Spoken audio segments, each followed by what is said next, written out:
dari sejak SMA, dia ini punya ketertarikan terhadap ilmu astronomi. Pinter sekali anak ini. IQ-nya hampir 200, Pak. 182, di atas rata-rata. Nama anak ini adalah Zefrizal. Anak ini juara Olimpiade Astronomi Dunia di Ukraina, juara 1. SMA. Dan ketika itu masuk ke UNER tanpa tes, saking pinternya. Nah, ketika dia ini berada di UNER, dia aktif mengikuti kajian-kajian Islam dan daurah di luar kampus. Di situ ada ideolog namanya Abu Fida. Abu Fida ini adalah anggota teroris Jamaah Islamiyah yang ditangkap 2 kali oleh Densus, yang hari ini sadar. Saking sadarnya sampai nggak mau sholat. Nah, ini produknya Abu Fida yang bernama Zefrizal ini kemudian ketika Abu Bakar al-Baghdadi memproklamirkan diri sebagai imarat khilafah Islam pertama di Irak dan Suriah, Zefrizal berangkat dengan biaya sendiri ke Suriah, ke Irak waktu itu. Dia masuk lewat Irbil di Kurdistan dan berjuang bersama ISIS ke Mosul. Paspornya dibakar. Keluarganya kehilangan jejak. Tahun 2018 Zefrizal mengirim foto lewat handphone temannya ke keluarganya di Trenggalek. Kakinya sudah buntung, Pak, sebelah. Terkena RPG di Mosul. RPG dari tentara Kurdi yang melawan ISIS. Sudah buntung, Pak, sebelah. Ini anak pinter. Saking pinternya, Pak, dia pinter memelihara jenggot sampai ke pusarnya. Nah, ini kemudian kami punya kesepakatan anak ini harus diselamatkan karena anak ini pinter. Kalau memang dia masih bisa diselamatkan, kita selamatkan. Info terakhir dia berada di Benghazi, dia masuk lewat Turki ke Maroko lewat jalan darat hingga akhirnya terdampar di Benghazi di Libya. Dia lewat laut untuk masuk ke Benghazi karena Benghazi kebetulan berhadapan dengan Malta dan Siprus, jadi gampang lewat laut melambung. Akhirnya saya masuk ke sana, ketemu dengan teman-temannya dari Eritrea dan Tanzania. Dia bercerita bahwa Zefrizal itu sudah mati dalam pertempuran terakhir di Rokko. Di Rokko itu di Suriah, bagian selatan. Dia tidak bisa ngejar truk terakhir yang membawa orang-orang ISIS dari serbuan tentara Kurdi. Karena anak ini pakai kruk sebelah, pincang, dia nggak bisa ngejar truk. Akhirnya dia ditangkap oleh orang Kurdi tanpa dia dan ditebas-tebas, dimutilasi sampai mati, Pak. Habis. Salah satu orang pintar. Jadi jangan nantang soal kepintaran dengan ideologi ini. Jangan, Pak. Sasarannya jangan kemudian menganggap juga bahwa korban dari ideologi ini adalah orang miskin. Yang berangkat ke Suriah itu ada petani sawit jual asetnya dapat 14 miliar berangkat ke Suriah. Ada pilot jual asetnya dapat 7 miliar berangkat. Ada dokter gigi menjual asetnya dapat 3,5 miliar berangkat ke Suriah. Ini orang-orang yang punya pekerjaan dan orang-orang kaya. Orang pintar, Zefrizal contohnya. Pintar dan kaya, ya ini pilot, dokter gigi, petani sawit, ini orang pintar. Artinya ideologi ini tidak punya batas, Pak. Kita pun yang ngaku OE lahir NU ini belum tentu juga steril dari ajaran-ajaran ini. Ketika rasionalitas kita, rasionalitas berpikir kita dibongkar oleh mereka, kita bisa terpapar kapan saja. Dan ini bukan hanya premisnya orang Islam. Kristen pun bisa jadi teroris, Pak. Di Indonesia, teroris itu karena masih kecil saja jumlahnya. Kalau besar, sama saja mereka akan jadi teroris juga. Syiah di sini belum jadi teroris karena kecil, Pak. Kalau besar satu negara jumlahnya, mereka bisa melakukan revolusi juga seperti di Irak tahun 79. Sama saja. Dan kemudian teroris-teroris ini selalu menunggangi agama dengan pemeluk terbesar di satu negara. Teroris di India itu namanya Hindutva, Shiv Sena, Bharatiya Janata Ekstrim. Itu mengaku beragama Hindu. Yang dibantai siapa? Ya orang-orang Islam, Pak. 427 gereja di Manipur, India bagian timur itu dibakar oleh kelompok ini yang mengaku beragama Hindu. Orang-orang Islam di Gujarat, di Uttar Pradesh dan di Goa itu dihajar habis juga sama kelompok ini. Masjid tertua di India pun dibakar oleh kelompok ini. yang adanya di Goa, yang berdiri dari sejak tahun abad ke-14. Itu juga dibakar habis, Pak, tinggal Arabnya udah. Nah, kelompok ini juga yang mempersekusi orang-orang Rohingya yang beragama Islam yang mengatasnamakan agama Buddha di Myanmar. Namanya kelompok Asinwirati. Jadi kalau kemudian di sini terorisnya itu mengaku beragama Islam, ya karena memang pemeluk Islam ini adalah yang terbesar di sini. Tidak mungkin mereka mengatasnamakan agama minoritas. Kejahatan-kejahatan mereka tidak akan dimaklumi. Sehingga ketika dia bisa menunggangi agama dengan pemeluk mayoritas, maka kejahatan mereka akan terlihat terhormat. Itulah mengapa ideologi-ideologi teror ekstrim ini semua selalu menunggangi atas nama agama mayoritas di suatu negara. Teroris di Amerika siapa? Kelompok-kelompok tentara Kristus, Pak. The Army of Christ, Ku Klux Klan, White Supremacy. Di Spanyol agamanya apa? Katolik, Pak. Namanya kelompok Basque. Di Jerman agamanya apa? Kelompok kiri juga, namanya Baader-Meinhof. Di Irlandia kelompoknya apa? Tentara Pembebasan Irlandia Utara, IRA. Mereka mengatasnamakan Katolik. Dan kelompok-kelompok ini selalu menunggangi agama dengan pemeluk terbesar di suatu negara. Ini kemudian yang menjadi gambaran itu. Tapi saya akan membahas tentang ideologi apa yang ada di dalam gerakan yang mengatasnamakan Islam ini. We name it. Kita sebut Somalia. Somalia ini dulu ada kelompok thariqah namanya Azariyah, Al-Ashhariyah kalau diarabkan. Namanya Azariyah. Ini kelompok thariqah. Tapi kemudian masuklah ulama-ulama yang dibiayai oleh Saudi ini datang ke sana, masuk ke tentara, masuk ke polisi, membuat sebuah lembaga kajian namanya Al-Ittihad Al-Islamiyah. Pangkat tertinggi di Somalia itu Brigjen. Pemimpin Al-Ittihad Al-Islamiyah ini namanya Kolonel Muhammad Hassan. Kalau di sini bintang 3. Saya paham betul soal Somalia ini karena saya 2 tahun menjadi advisor, legal advisor untuk kontra radikalisme pemerintahan Somalia. 2 tahun. Nah ini kemudian menjadi kerikil dalam sepatu Somalia. Al-Ittihad Al-Islamiyah dengan gerakan Wahabismenya. Nah ini pertama kali saya nyebut Wahabi ini. Nah ini nanti akan banyak sebutan Wahabi berikutnya. Kita akan bahas tuntas soal ini.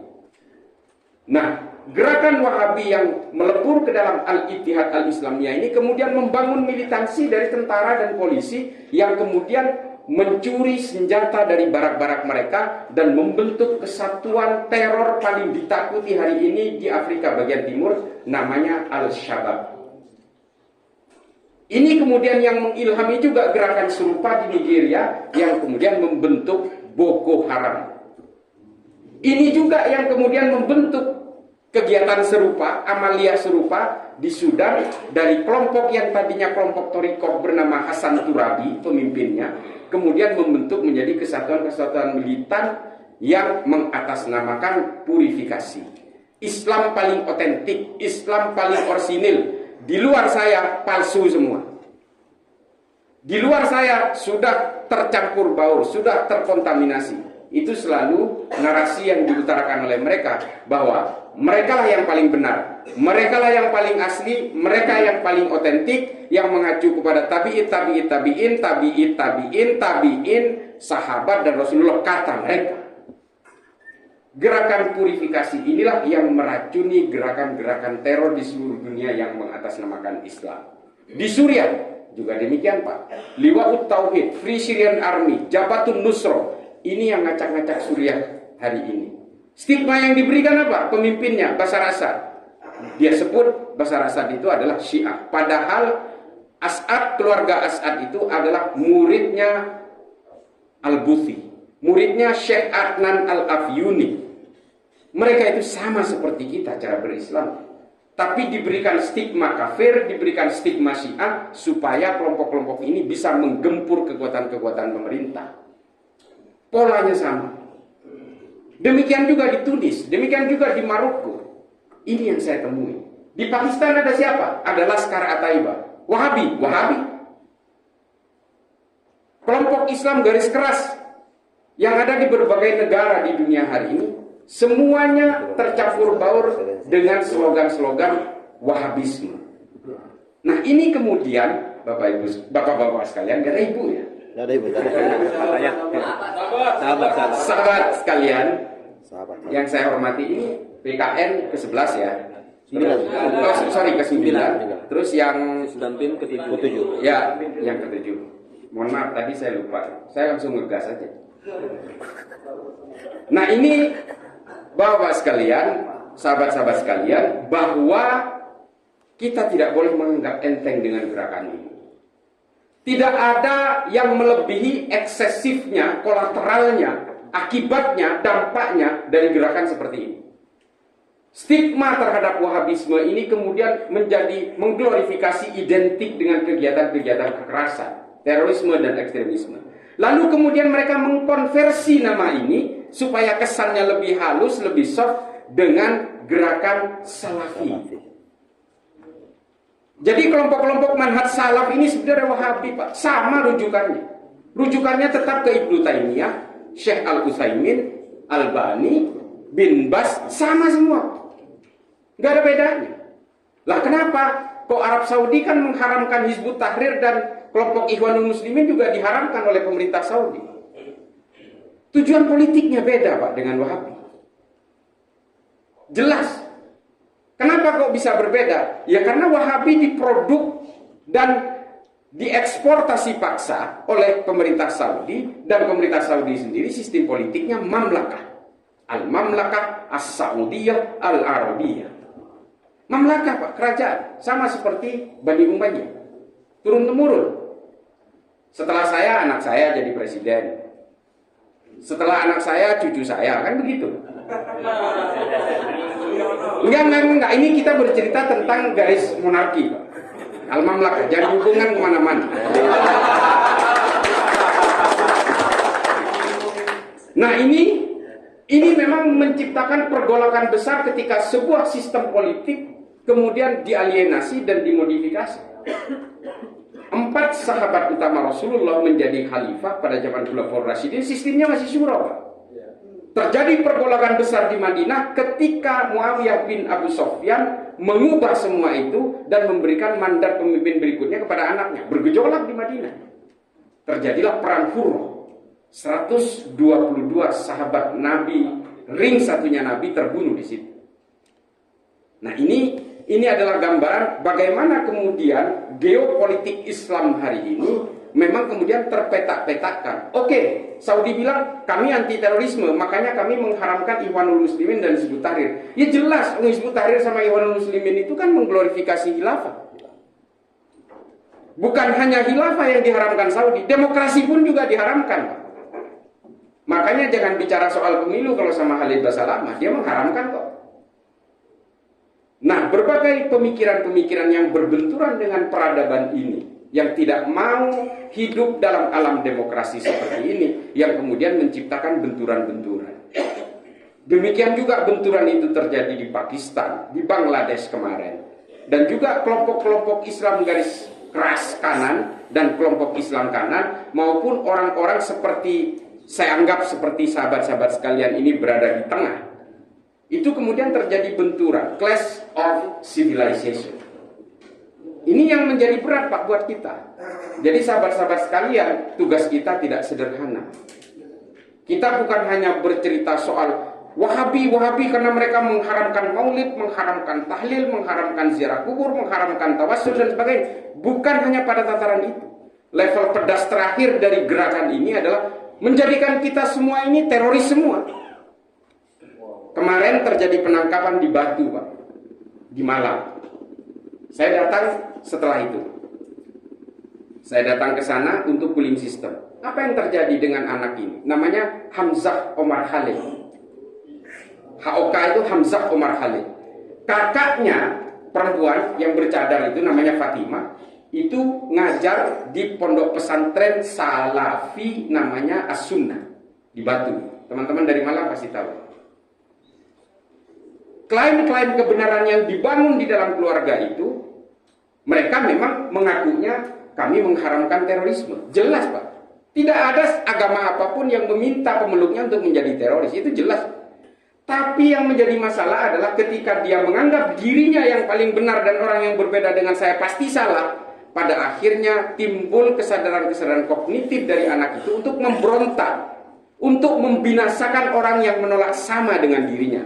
Produk itu akhirnya lahir kepada Hamzah Qomar Khalid. Dalam interogasi, saya tanya, kenapa kamu kok berbuat seperti itu? Kamu merokok, nggak salah banget kamu. Merokok anak ini. Merokok tapi. Ini aneh nih. Ada salah merokok. Tapi dia menganggap akhirnya, karena dia sudah biasa dicekoki dengan kebenaran-kebenaran yang sudah diklaim, hanya milik dia. Sehingga akhirnya dia menganggap, menurut saya merokok ini boleh kok. Tapi pada sisi lain, dia akhirnya menganggap orang yang dianggap khurafat itu adalah musuh saya yang harus dibinasakan. Ini bahayanya tingkat ajaran ini, karena mereka menganggap merekalah yang paling orisinil, paling otentik. Dan ini juga temuan-temuan yang akhirnya terjadi di Somalia. Somalia ini Pak, 100% penduduknya Wahabi semua Pak. Orang Kristen di sana boleh hidup tapi tidak boleh beribadah. Satu negara itu sepakat mengharamkan musik. Somalia. Sehingga kelompok Azaria tadi yang mendominasi Somalia itu akhirnya tersingkir sampai ke Mozambik, Tanzania, sampai ke Malawi. Tersingkir semua Pak, orang-orang Toriko itu. Atau tinggal di hutan-hutan pinggiran sungai Swahili sampai ngungsi ke Kenya.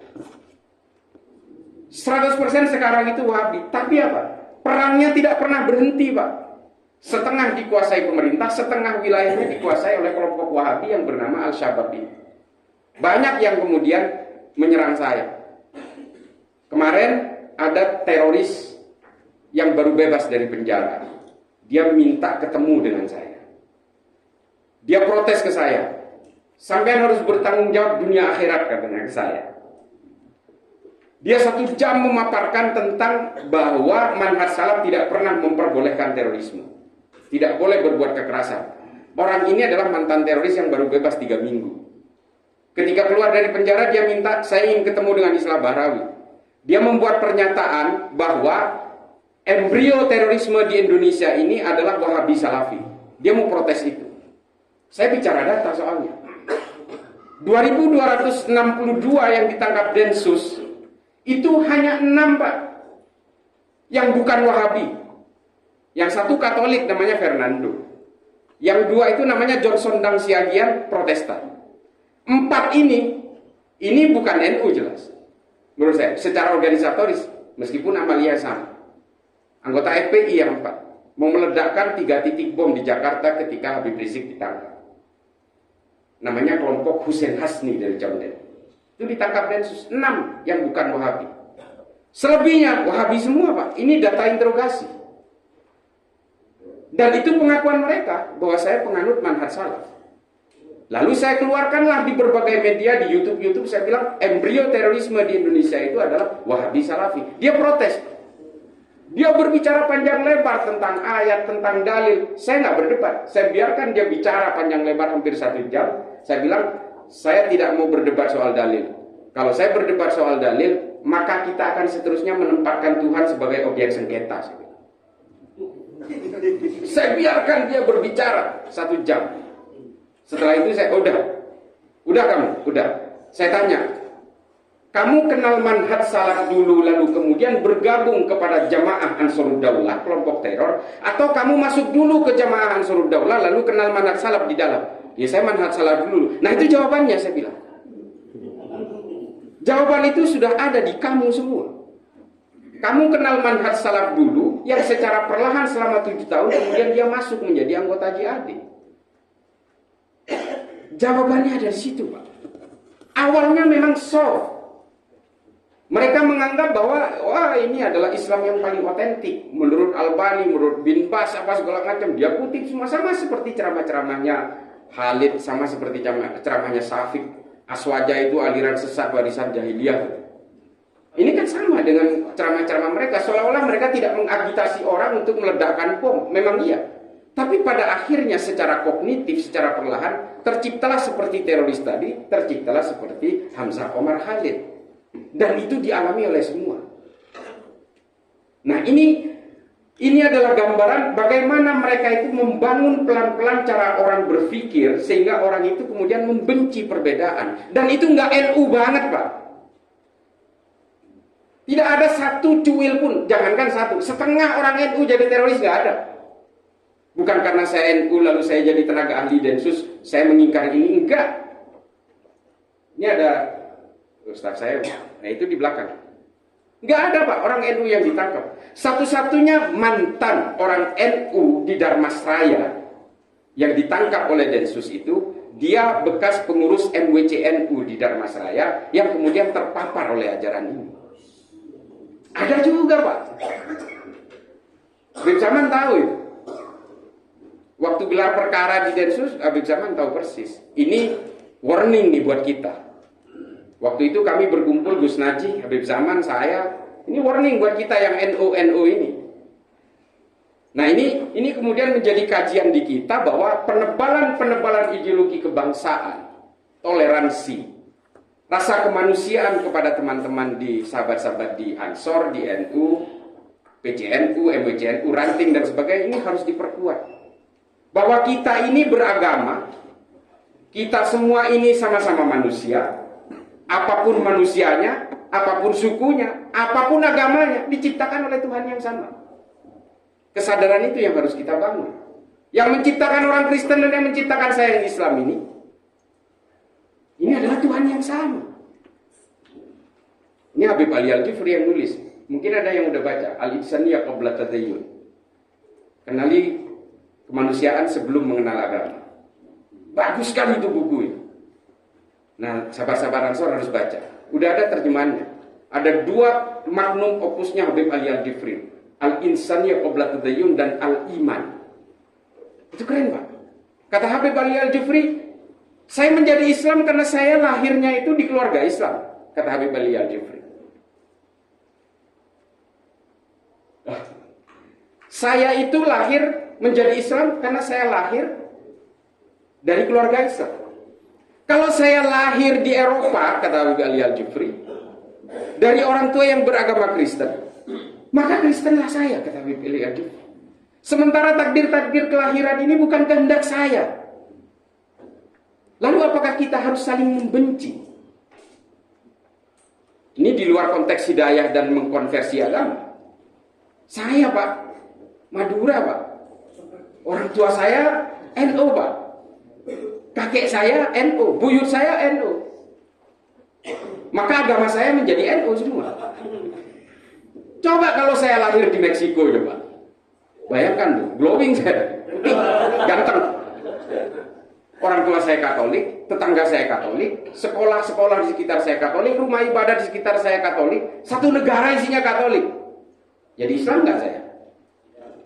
Oleh karena itu kata Habib Ali Al-Jufri, Al-Insaniyah Qabla Tadayyun. Kita kenal dulu soal kemanusiaan, baru kalian kemudian mengenal keimanan. Karena kalau kamu itu mengenal agama lebih dulu, lalu kamu lalai memikirkan tentang posisi kemanusiaan kamu, kata Habib Ali Al-Jufri, kamu akan hanya sibuk menghitung dosa orang lain, menghakimi orang lain, dan kalian menganggap orang lain itu tidak ada benarnya. Keren buku ini. Saya jadi ingat tulisan-tulisan dari Ibnu Rushd misalnya, Tahafud at-Tahafud, atau tulisannya Rumi, Fihi ma Fihi. Semuanya kemudian menjadi terangkum semua bahwa kita ini harus betul-betul berbasis kemanusiaan. Nah, ini yang tidak dimiliki oleh orang-orang yang kemudian benci kepada perbedaan karena dirinya merasa paling benar. Semua pemikiran-pemikiran teroris itu sama, Pak, bukan hanya Islam. Kelompok-kelompok teror Kristen, Hindu, Buddha, Konghucu atau agama apapun itu berangkat dari rasa itu. Terakhir, sahabat-sahabat sekalian, ada tanya jawab nggak? Ada. Ada ya, Puang? Ada. Nah, sahabat-sahabat sekalian, yang ingin saya sampaikan di sini bukan berarti kita ingin membangun kebencian kepada kelompok Wahabi Salafi. Kalau kita membenci mereka, lalu kita berkeinginan untuk mematikan mereka, kita tidak ada bedanya dengan mereka. Maka yang harus dibentengi adalah pemikiran-pemikiran yang moderat, yang lebih bertumpu kepada peradaban manusia. Saya kebetulan terlibat aktif kemarin satu abad peradaban NU, satu abad NU tentang peradaban, fikih peradaban itu keren banget isinya. Kita kembali ke situ saja udah, insya Allah Indonesia ini aman sentosa kalau kita berpegangan kepada klausul-klausul peradaban NU itu. Tepuk tangan untuk NU. Sama satu lagi, kenapa saya kemudian berhenti dari menjadi legal advisor kontra radikalisme di Somalia? Saya minta kepada pemerintah Somalia untuk membuat NU di Somalia. Mereka nggak sanggup. Mereka bilang nggak sanggup. Oke, karena kita jangan melihat NU dari sisi tahlilan sama haulnya aja.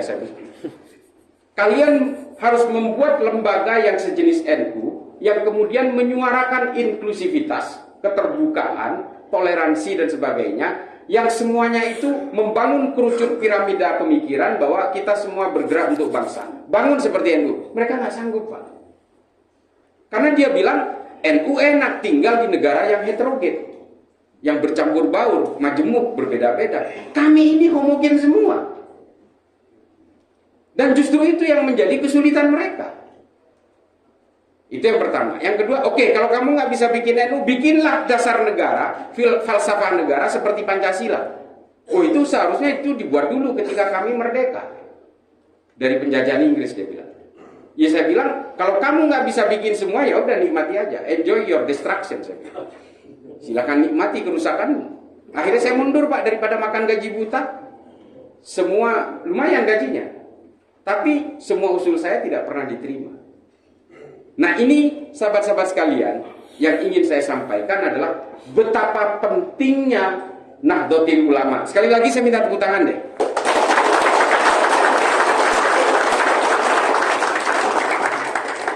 Saya menikmati dan bahkan sempat kuliah kepada seorang akademisi dari Tillman Scholar Harvard University.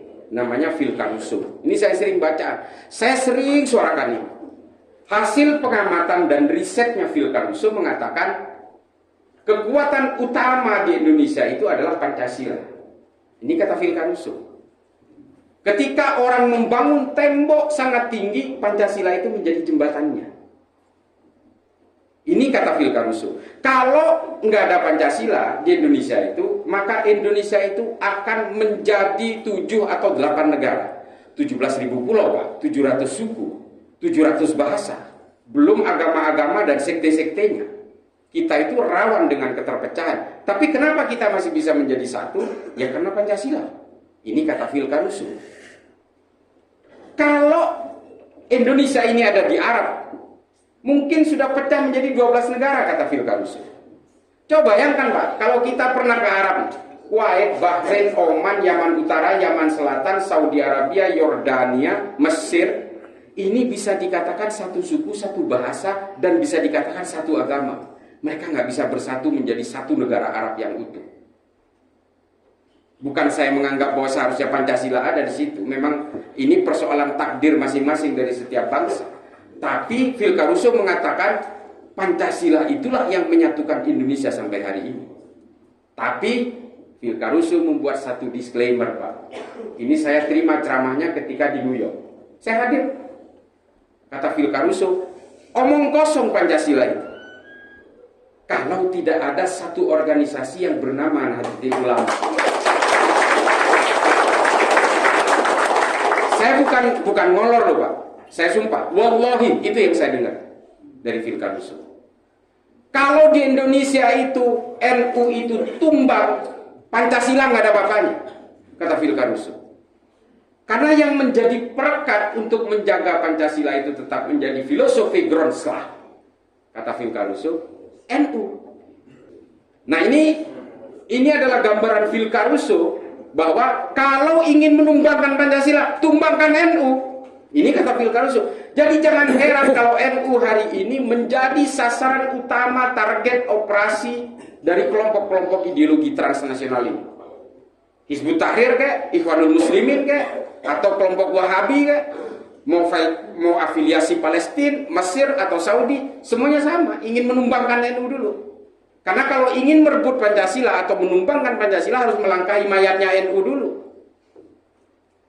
Nah, ini yang dilakukan oleh mereka sehingga NU ini betul-betul menjadi target utamanya mereka supaya apa? Pancasilanya tumbang dan kemudian negara ini dikuasai. Ngeri, Pak. Saya dulu mungkin agak sedikit apatis seperti jenengan semua. Ketika saya masuk ke dalam Densus menjadi tenaga ahli tahun 2020, saya makin memahami bahwa gerakan mereka itu luar biasa. Sadue-due, Pak. Jadi jangan heran kalau tiba-tiba ada pesantren Wahabi berdiri di Tebu Ireng atau berdiri di Malang misalnya, atau di sekitaran Jombang, tiba-tiba megah aja bangunannya. Sementara kita itu masih nyetop, Pak, pakai jaring itu. Halo-halo kata orang Madura. Jadi kalau kita mau berbicara tentang funding, networking, kita kalah semua, Pak. Apa yang kita miliki? Giroh, Pak. Giroh watoniyah kita ini yang harus dipupuk, Pak. Ini barokahnya ulama-ulama NU sehingga kita bisa hidup agak lumayan nyaman lah hari ini. Meskipun ya jangan mimpi juga jadi wapres. Kalau cuma anak petani kayak saya udahlah diam aja.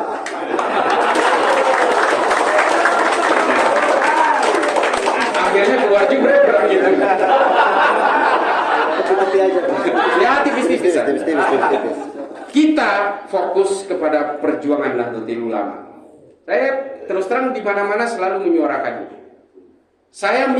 Sampai saya umumkan, saya bilang kalau mengundang saya, jangan jauhkan saya dari isu ke-NU-an, tema ke-NU-an.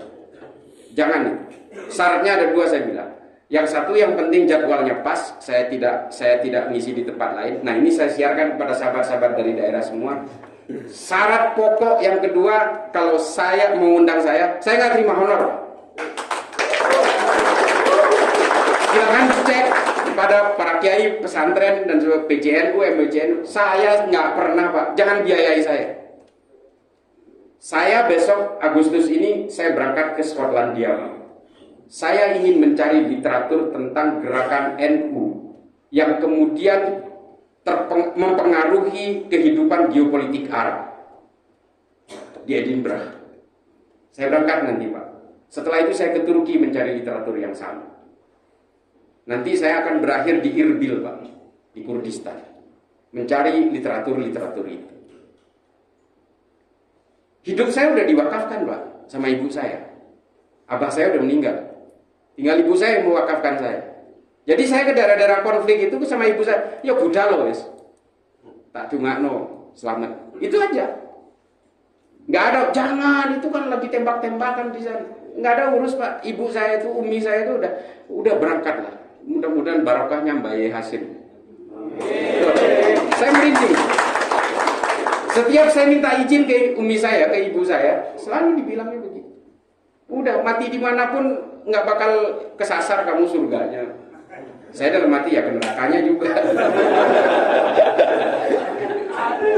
Nah ini sahabat-sahabat sekalian, gambaran singkat bagaimana geopolitik hari ini terutama di Indonesia yang ingin menyasar Nahdlatul Ulama supaya Nahdlatul Ulama ini bisa ditumbangkan sehingga kita semua ini menjadi terkapar dan tersungkur. Itu yang diinginkan oleh mereka. Saya kira itu. Ada tanya jawab ya? Oke. Oke.